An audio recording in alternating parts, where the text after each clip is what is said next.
আসসালামু আলাইকুম। আশা করি আপনারা সবাই ভালো আছেন। আমিও ভালো আছি। আজ বানাবো মজাদার আস্ত চিকেন ফ্রাই সাথে পটেটো বা আলু ফ্রাই। সাথে আছে চিকেন উইংস ফ্রাই আর মেয়োনিজ। প্রথমে আস্ত মুরগি ধুয়ে দাগ দাগ করে কেটে নেব। একটা হাঁড়িতে পরিমাণ মতো পানি নিয়ে তাতে স্বাদ মতো লবণ দিয়ে দেব। পরিমাণ মতো আদা রসুন বাটা ও আস্ত জিরে দিয়ে দেব। এখন দারচিনি, এলাচ, লবঙ্গ, তেজপাতা ও গোলমরিচ দিয়ে দেব। এখন 1 চামচ শুকনো মরিচের গুঁড়ো দিয়ে দেব। পানি বলক চলে আসলে তখন একটু উল্টিয়ে দেব যাতে সিদ্ধ হয়ে যায়। অর্ধেক সিদ্ধ হয়ে গেলে নামিয়ে নেব। এখন একটা বাটিতে লবণ নেব, টক দই নেব, টমেটো সস দেব, শুকনো মরিচের গুঁড়ো দেব, দিয়ে একটু সামান্য তেল দিয়ে ভালো করে মাখিয়ে নেব। এখন আস্ত মুরগির ভিতর সকল মশলা ভালো করে মাখিয়ে 10 মিনিটের জন্য রেখে দেব। এখন আস্ত মুরগি ফয়েল পেপার দিয়ে মুড়িয়ে ওভেনে দিয়ে দেব।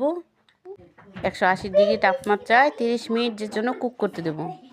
আস্ত আলু বা পটেটো ধুয়ে লম্বা লম্বা করে কেটে লবণ দিয়ে পানি ঝরিয়ে নিয়েছি। এখন গোলমরিচ গুঁড়ো করে দিয়ে দিলাম। শুকনো মরিচ ক্রাশ করে দিয়েছি আর শুকনো মরিচের গুঁড়ো দিয়ে কর্নফ্লাওয়ার দিয়ে মেখে নিয়েছি। এখন চিকেন উইংসগুলো লবণ দিয়ে লেবু রস দিয়ে ভালো করে ধুয়ে নিয়েছি। এখন ক্রাশ করা শুকনো মরিচের গুঁড়ো, গোলমরিচের গুঁড়ো দিয়ে একটু শুকনো মরিচের গুঁড়ো দিয়ে স্বাদ মতো লবণ দিয়ে আদা রসুন বাটা দিয়ে কর্নফ্লাওয়ার দিয়ে ভালো করে মেখে নেব। একটু টমেটো সস দিয়ে দেব, দিয়ে মেখে নেব। এবার কড়াইতে তেল দিয়ে তাতে মাখানো উইংসগুলো দিয়ে দেব ভাজার জন্য। উল্টিয়ে পাল্টিয়ে ভেজে নেব।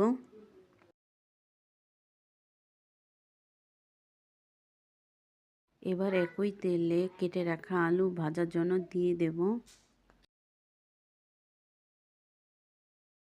আলুগুলো উল্টিয়ে পাল্টিয়ে হালকা বাদামি করে ভেজে নেব। এখন 15 মিনিট পর ওভেন থেকে আস্ত মুরগি বের করে তাতে উল্টিয়ে আবার ওভেনে 10 মিনিটের জন্য দিয়ে দেব।